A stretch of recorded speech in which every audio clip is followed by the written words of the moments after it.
Hi everyone, Blaine here, and we're in San Diego, and today we're going to do a full flight in the 747-8 from San Diego to Los Angeles. Now, ordinarily you wouldn't fly this type of aircraft that distance because it is really short, but I don't really want to do a long flight, so I'm going to go do a short one and show you guys what to do.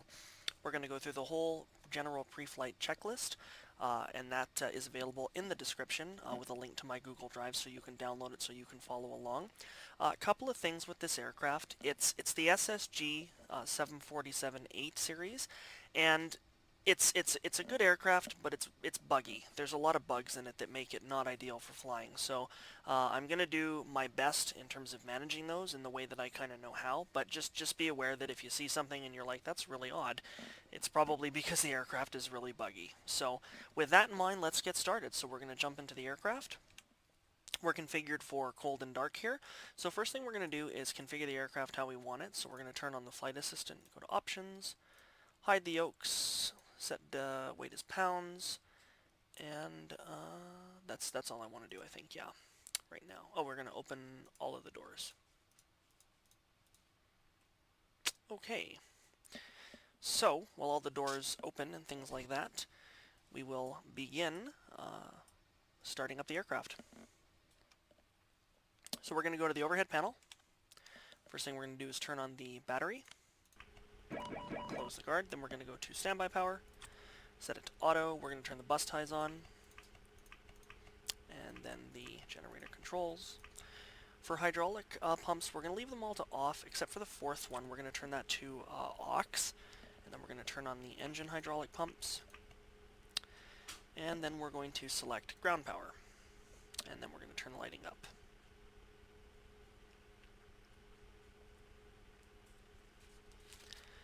Now we're going to turn on the electrical controls.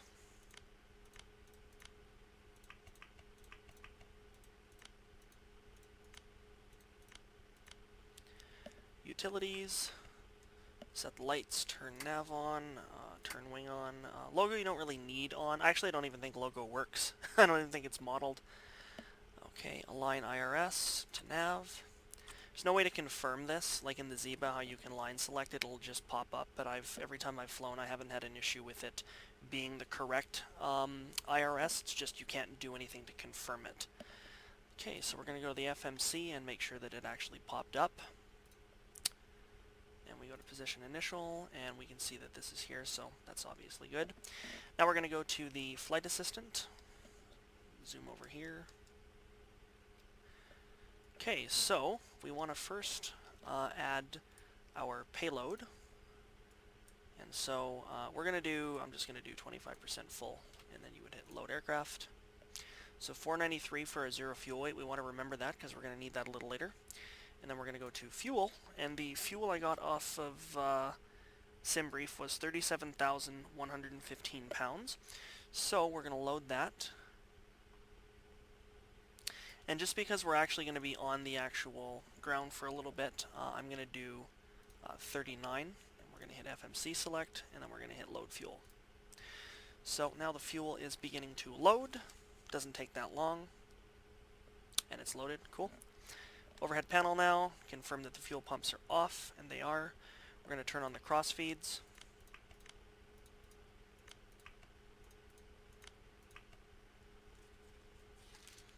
We're going to check to see if we need the anti-ice system on, and that's only if it's below 10 degrees Celsius. And it's 16 degrees Celsius right now. You can see the temperature outside, so we don't need that. Turn the window heat on, turn the yaw dampers on. Now it's time to start the APU, so we're going to go on and start.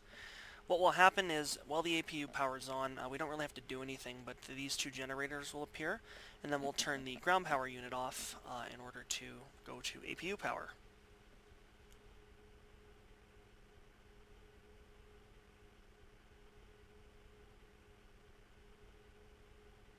Now the APU is turned on, so we're going to go back to the flight assistant for a second here, and go to options. We're going to disconnect ground power, and then we're going to turn APU generators on. So that's good now.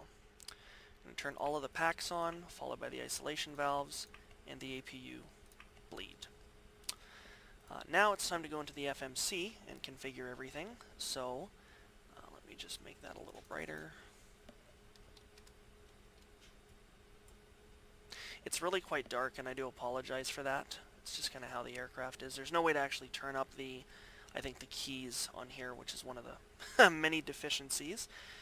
Okay, so we're going to go to, so if we weren't checking this and you were starting from scratch, you'd go to Menu, and you'd go to Position, and then you'd go to Route. Our origin is San Diego, so KSAN. Destination is KLAX. Our runway that we're going to be departing is runway 27. Flight number is, of course, 175, because that's the number I use. We're going to go to Activate, and activate the flight plan, to which we have.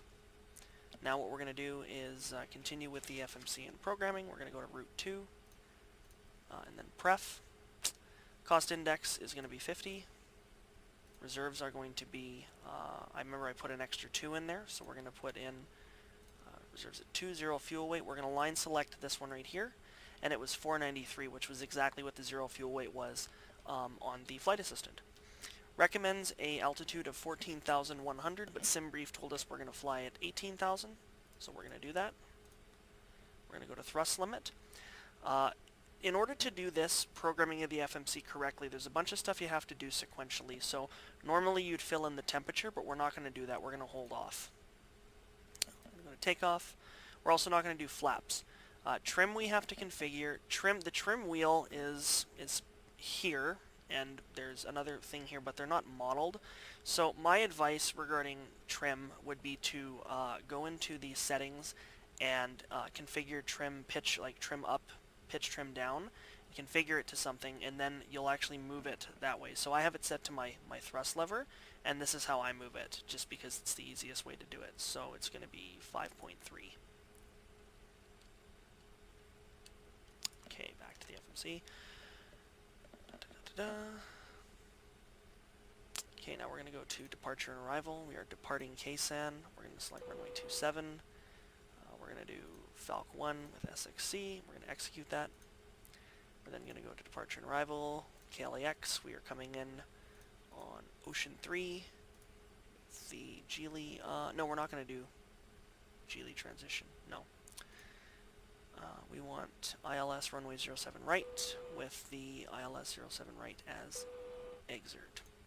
And execute. It's going to give us this unable cruise alt. It's going to go off a couple of times because it's pissy, but it's fine. Every time it comes on, I just hit cancel. So now that that is in, we're going to go to the EFIS panel, and we're going to go to plan, and we're going to set the distance at 10. Then we're going to do that thing where we go to legs, and we zoom in so we can see the nav display and the FMC. And we're going to go along the flight path, and we're going to fix any discontinuities. So right here we have 2 discontinuities, so we're just going to hit exert and then click the most recent. If there was just one, you would just click the one, but there's 2, so I'm just going to click that and then hit execute. And then if we go back to legs and we go to the start here and we hit step, SXC, and there we go. Flight path is complete. So that's good. Now what we're going to do is go back to the FMC here. We're going to go to menu, and we're going to go to thrust limit. Now we're going to select the temperature and put it in, and it's 16 degrees Celsius. So we're going to go 16 and enter. Takeoff, we're going to configure our flaps, which are going to be 10. And then you can see our V-speeds populate. We're going to line select each of those. And 150 is our V2 speed, and for this aircraft, your speed that you put into the MCP is the V2 speed plus 15. So 150 plus 15 would be 165. So 165 is the number we're going to use for our MCP. We're going to go back to the EFIS panel now, and we're going to set this to map, and we'll leave that at 10 for now. So the FMC is now fully configured, so now we're going to continue along with the MCP. So we're going to put the flight directors on. We're going to put in our speed, so remember that was 165. We're going to put in our altitude as 18,000. Our initial runway heading is 275, and I got that off of the Navigraph charts. You could get that off of SkyVector too. 275, we're going to arm VNav, arm LNav, and we're going to set brakes to RTO. Okay, so that's done. So now we're going to go to the overhead panel, and we are going to turn the fuel pumps on. So with the fuel pumps, I don't turn the center one on, mainly because if you go to the main screen here, or the pilot and command view, and you go over to this panel right here, and you select fuel, there's not a lot of fuel in the center one, so I usually leave that off unless I need it. So just something to think about. And then you click back to nav, so overhead panel, fuel pumps on. And then we're going to set our lights to both for beacon. We're going to turn our hydraulic pumps to on, with the exception of number 4. We're going to leave that as aux. We're going to turn packs 2 and 3 off, and we're going to turn engine bleeds on. So now it's time to call for pushback, and we're going to start the engines. So before we do that, for starting engines, you are going to basically go and throw these cutoff valves here to turn them on, but we want to close all the doors. So we're going to go to the flight assistant and do that. And then we're just going to wait a couple of minutes for the doors to close, and then we should be good. Actually, it probably won't take a minute. It'll probably take a couple of 30 seconds or something, so we'll just wait for that. Okay, so all doors should be closed. Let's do a quick check outside. And everything looks closed up, so that's good. For this instance in pushback, you can use better pushback if you want. You can use the general pushback as part of X-Plane, or you can use the tow assistant. Given that we have to make a rather sharp turn in terms of our pushback, I'm going to use the tow assistant in this case. So let's get the engine started. So we would put on engine cutoffs 3 and 4, which are located here, and then we would start engines here, 3 and 4. And with that, I'm going to start pushback. So we're going to go to sound, actually, and I'm going to put very low because it's super loud. Tow assistant, we are going to engage the parking brake, and then disengage the parking brake. We're going to go low. Oh, so parking brake's on, I guess. Low. And then we're going to engage the tow. And we are starting to push back.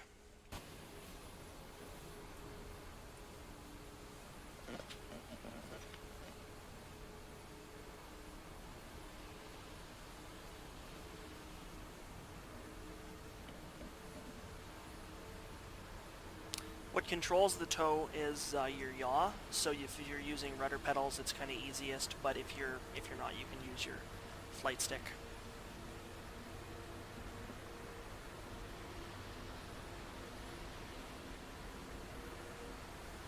And then what will happen is, as we're doing this, you'll see the engine here is starting to power up.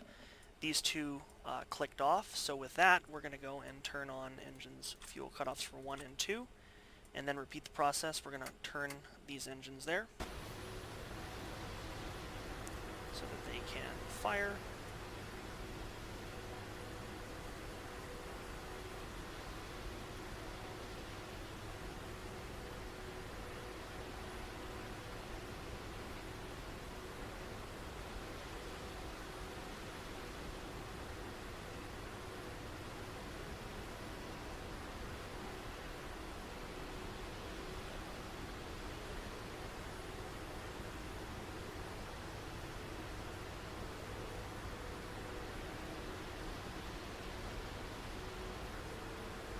Okay, so we're pretty much done there. And then we would go here and we would go stop and disengage tow. And then we would put the parking brake back on.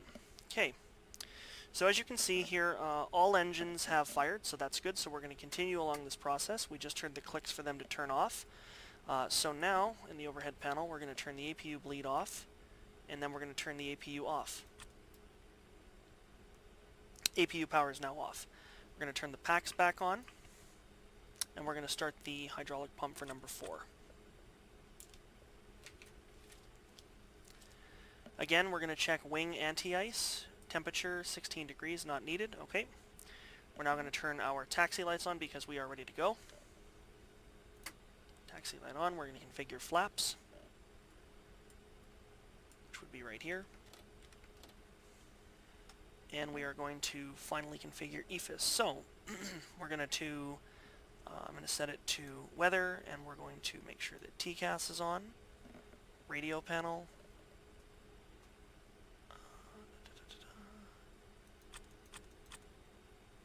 TCAS now is good. Okay, so we're ready to go. Are there any warning messages here? No, there's not. So with that, let's start taxiing then.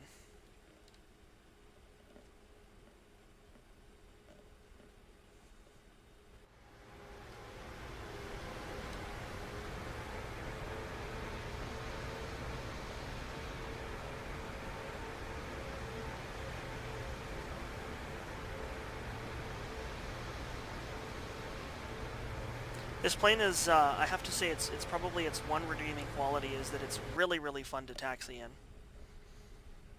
Because it's just so huge. And then as you taxi, you're going to want to monitor your ground speed here.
Okay, so we are at the runway threshold and we are ready to go. So a couple of things we have to do finally is go to the overhead panel, taxi lights off, strobe light on, landing lights on, check do we have any errors, no we do not, MCP, ready to go, all that stuff looks good. Okay, so we're going to hit flight path vector, we're going to arm auto throttle, and then we are going to get out of here.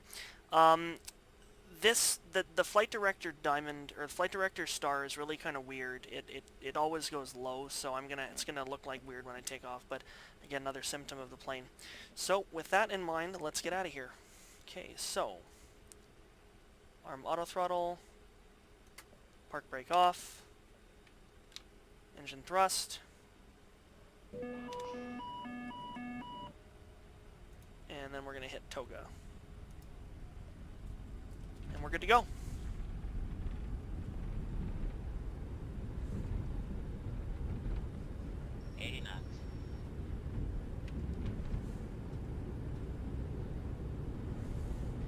V1. Rotate.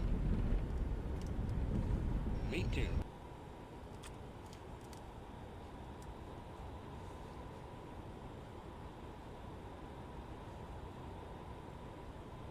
Positive rate, gear up.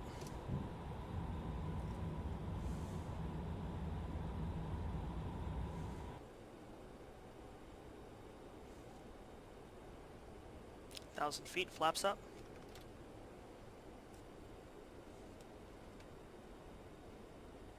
Nose down to increase speed, and airspeed low, that's fine though. It's going to pick it up in just a sec. And autopilot is on.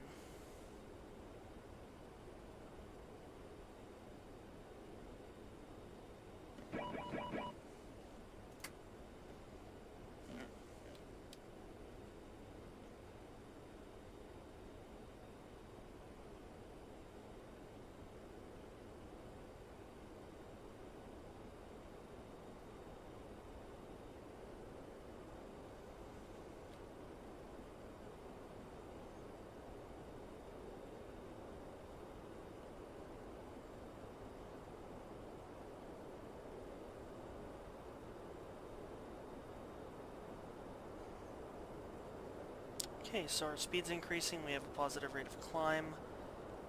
Aircraft is doing good for engines. Everything looks good so far.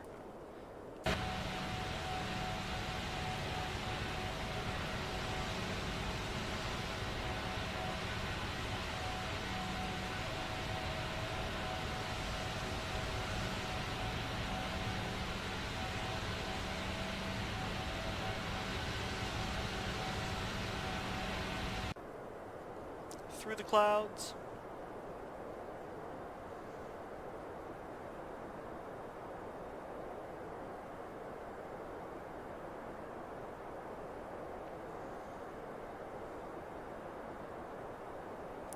It's going to hold us because we have an altitude restriction until after Cellstar, I believe. Yeah. 4.3 nautical miles and destination KLX 2301, and we are currently at, yeah, so it's a really short flight. It's like 25 minutes, which is, it's really good. I use this flight a lot for training. You know, because it's a really short flight that I have. It's just long enough that I can learn things or redo things if I need to do it again, but also not short enough that you know, that you get up into the air and then literally go right down. There's a bit of cruise, which is good. So.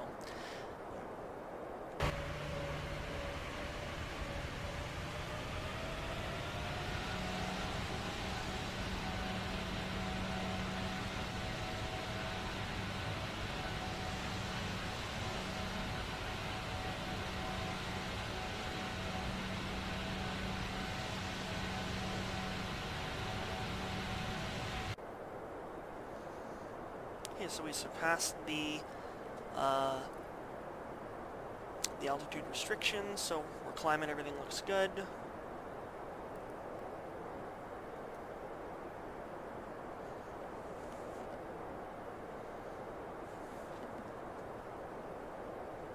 So, I mean, all in all, it's an okay aircraft. I'm not trying to just make a video about why I don't like this plane that I fly it. I do like flying it. It's just challenging because there are bugs and things that aren't modeled that ought to be, and it just makes it kind of a pain. Like, when I do my top of descent in Zibo's 737-800, everything works beautifully, exactly the way it's supposed to, whereas in this aircraft, when I do my descent, I almost have to deploy the speed brakes to not get the overspeed warning, because, and I mean, I could be wrong, I don't know obviously everything, but I don't think you should be deploying your speed brake at, you know, Mach 0.85, but it's either that or I overspeed, so you kind of got to manage the aircraft and that, so once we get to 10,000 here, we're going to do the lights, and that should pretty much be it until top of descent. So we're going to go to the overhead panel, turn our landing lights off.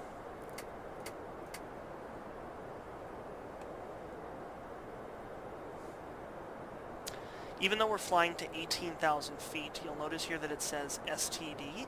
That's standard in terms of the altimeter. And this is, like, normally in another aircraft, you'd actually select this button right here that would actually switch the altimeter to standard, which is for 18,000 is the transition altitude, but in this one you don't, it's just always on. So that's kind of another thing you don't have to do.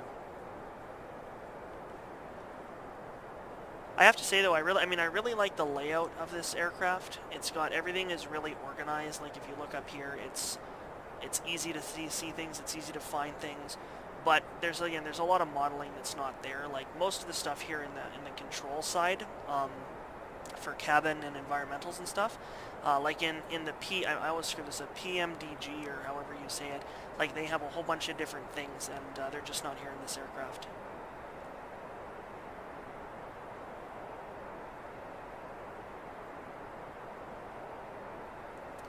Like there's like recirc fans, there's a gasper, I don't know what necessarily the gasper does, but all of that stuff is just not here. I mean, even the emergency lighting up here, it's not even modeled. All you have to do is close a switch, you know, and it's not modeled, so that's this aircraft. But coming up to top of climb, we're not that far from top of descent, so we should be it's a short flight, like I said. So I'm going to put some music on, and when we get to top of descent, we will talk to you then.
Okay, so we're coming up to top of descent, so just before the runway we have fumble, which is 1800, which means that we want to set our altitude now to 1800 before top of descent.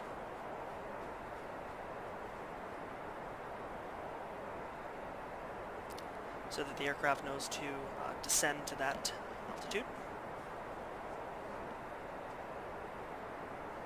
It's a really, really loud aircraft outside. Like, you have to turn the sound down, otherwise it's deafening. But inside it's really quiet, which is nice.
So as you can see now, we are beginning our descent as we just passed top of descent, and shouldn't be long now.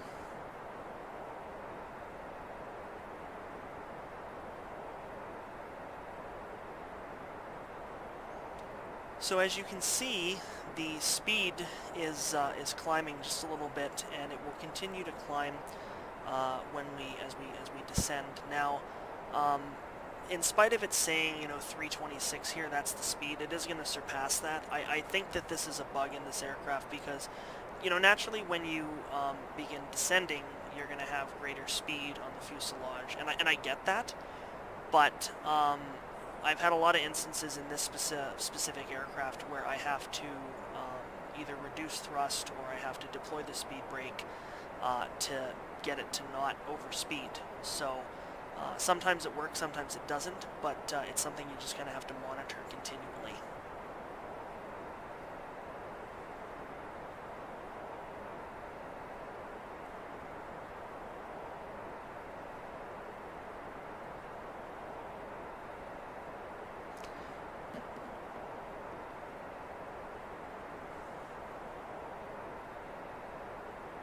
So if I switch the EFIS panel here to, let's see, 20, 40, yeah, so we don't got far to go, obviously.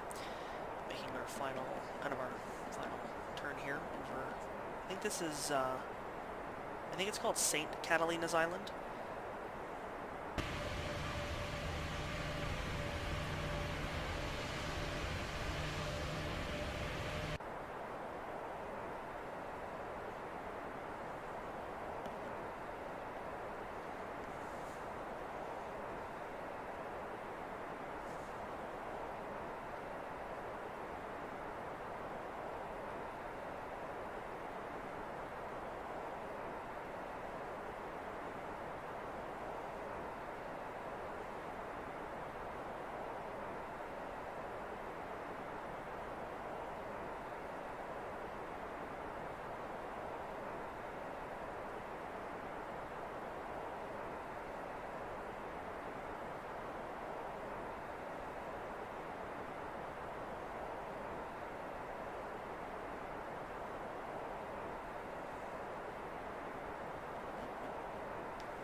So while we're waiting here, we don't have that much to go, but we can go to map here, and we can get our radios tuned in. So we would select, so we are right here, and we're going to obviously turn at exert and then go here. We're going to be landing on runway 07 right, so we'll just tune the radios, and then we'll do the approach here when it becomes available.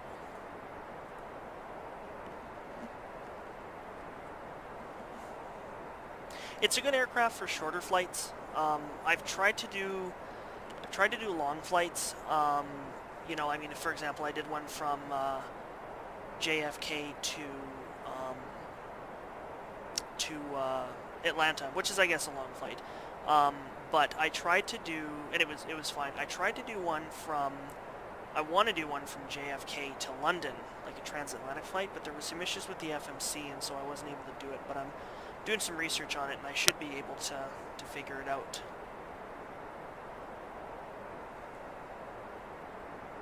If you're thinking about getting an aircraft that can do, you know, longer flights, I mean, the 747 can do long flights, but you know, with the inherent kind of issues that I've mentioned, a really good one to get is the Flight Factor 767. I purchased it, and I haven't actually flown it yet. I'm kind of getting my checklist together like I normally do. But I've heard it's a phenomenal aircraft to fly, and everything works exactly as it's supposed to. So that's good. Because that's the thing, you know, if you're paying for a pay-where aircraft, you want it to work. So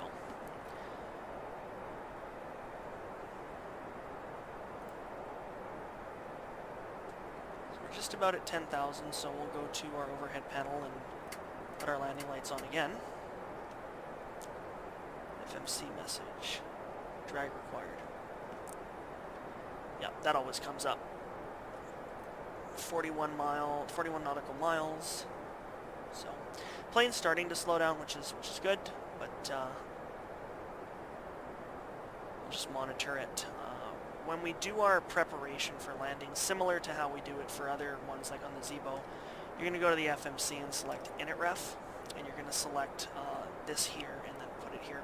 But you're not going to do that. We're not going to do that until we make our base turn, because there's no reason to do it now. But like 133 will be the speed we want to be at on final approach, but we're going to be a little bit more than that. That drag required alarm is going to come up a fair amount, and that's okay.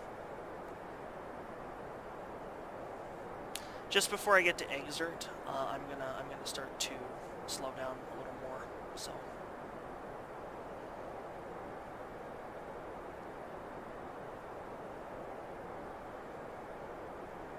But I mean, this is, you know, the aircraft is flying the way it's supposed to. Everything's working right now, so that's good.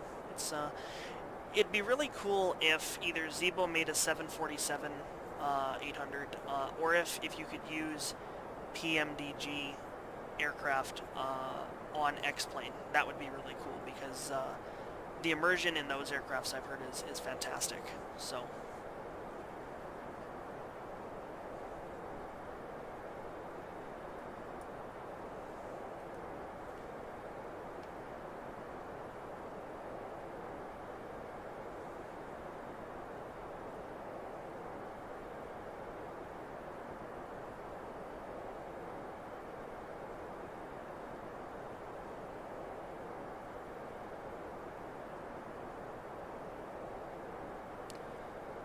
So if I click here, it has my speed, and it says 250. I'm going to bring this down to 220. And I'm also going to deploy, when I get to 5 nautical miles from exert, I'm going to deploy the speed brake.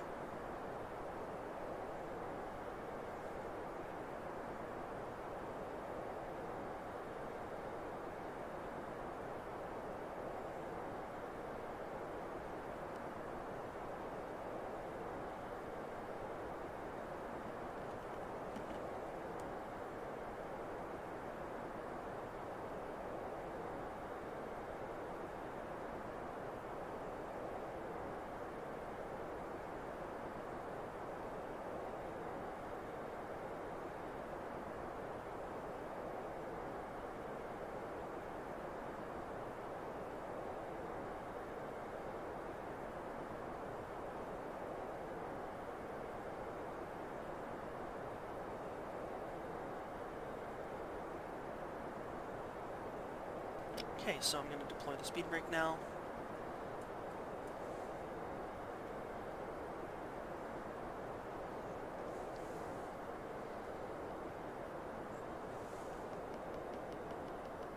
It might be a little bit too much. We're going to retract one of the notches. Yep.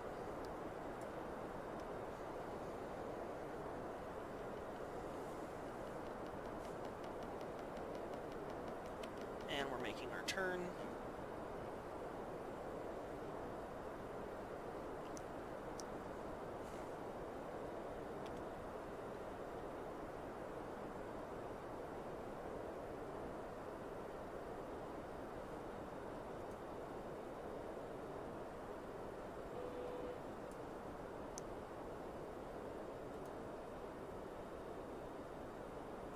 Okay, so we are making our turn. As soon as we complete our turn, I'm going to put the localizer on.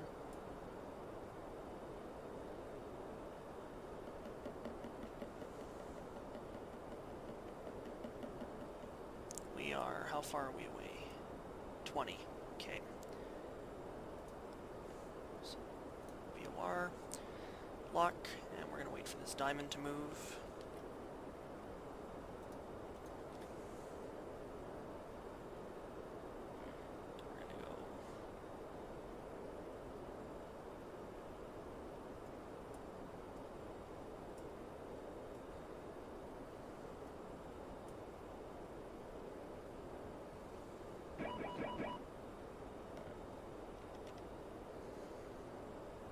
Okay, we're going to go flaps down 1.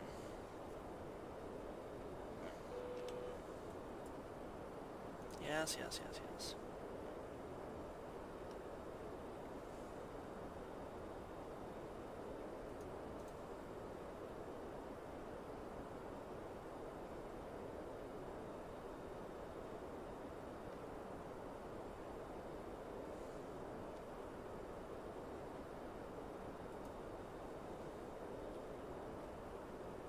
Did it move yet? This is another thing that's kind of buggy too.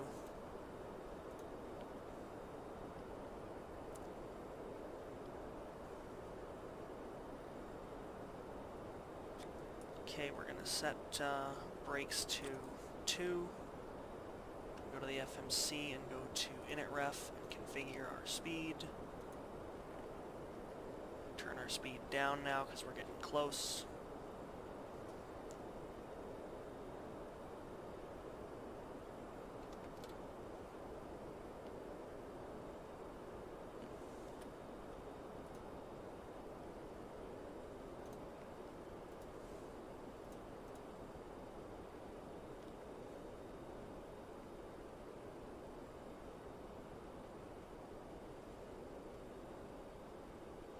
That's interesting. It usually, like, has no problem capturing the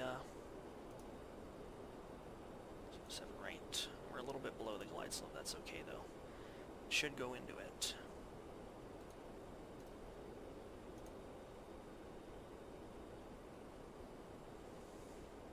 Okay, how far are we away now? We are 11. Okay, so we should be flaps 10 by 10 out. Reduce our speed some more. And it's climbing. It's going to capture the glide slope, like it's going into it, so.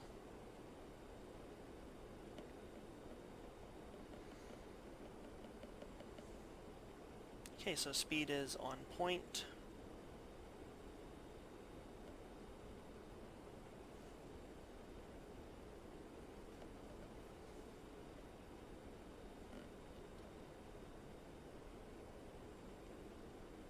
Okay, so it looks good right now. We're gonna enter the glide slope in a second.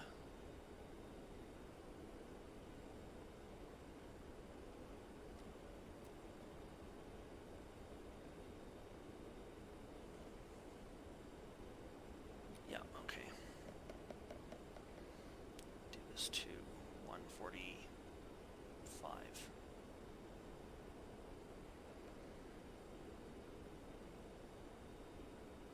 Diamond is starting to move, so that's okay. It means we're entering the glide slope. I guess I should have done it sooner for that, but it'll capture because we're almost into it now. This will turn pink in just a second, and then we should be good. Distance is 7. When we get to 5, we're going to deploy the landing gear. Flaps down. I'm going to set this to 150 because we're going to slow down via the flaps, so.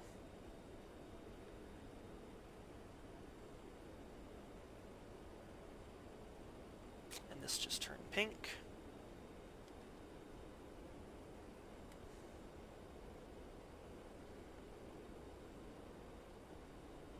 landing gear down.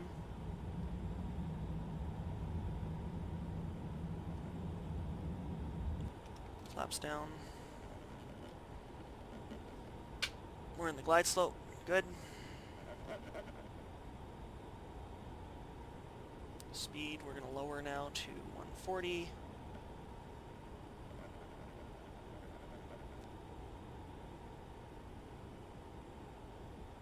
Pappy lights are red over white, so we're good.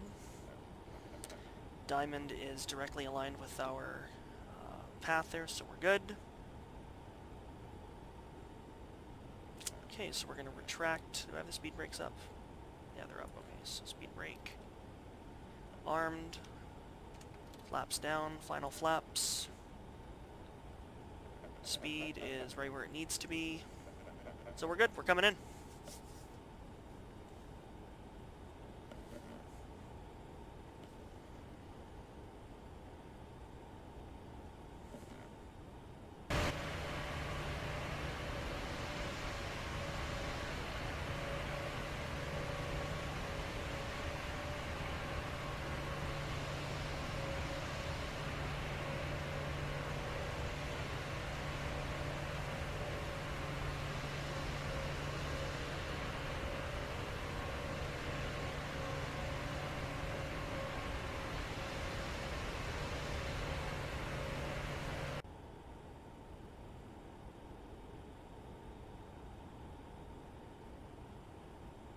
Okay, so all we have to do is flare the aircraft and turn off autopilot and we should be good.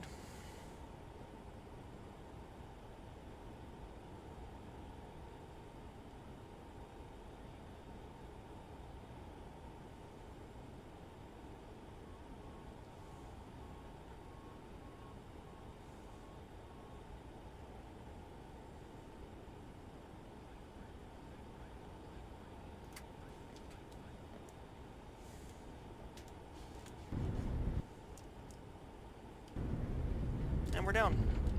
Speed brake extend, thrust reversers. And we're braking. Reverse thrust off.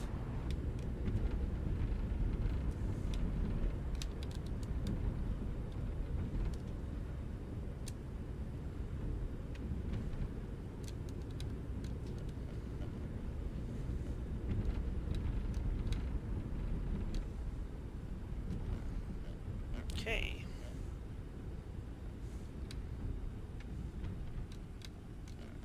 Overhead panel real quick. Landing lights off. Taxi lights on.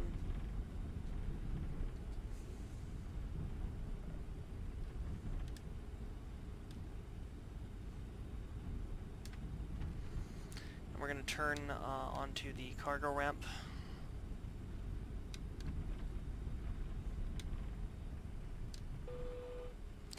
And the FMC message that just popped up, that's normal. It's basically going to say end of route, meaning that we've arrived at our destination, so.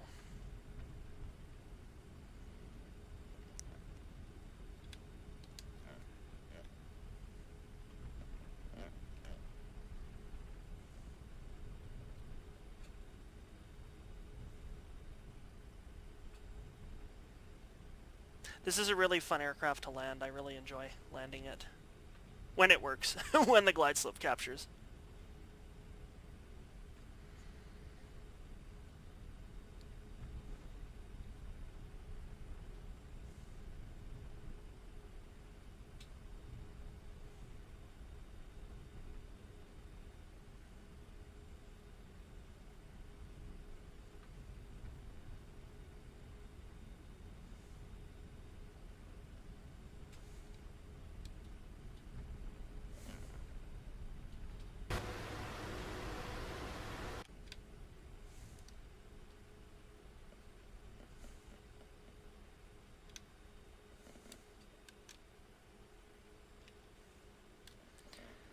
And if we go to the FMC, yep, end of route. Okay, so we are in Los Angeles. We made it successfully. And yeah, it was a good flight. So if you're thinking about getting the SSG 747, there are better aircraft out there, but you know, it's not terrible.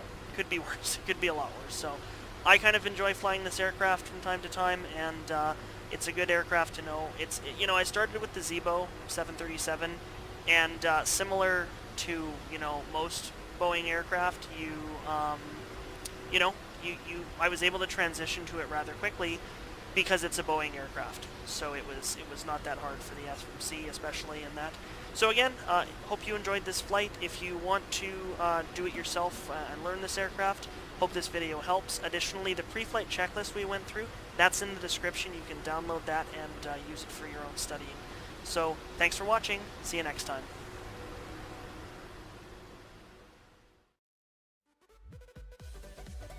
Be sure to hit subscribe to be notified when new videos are posted. Thanks for watching.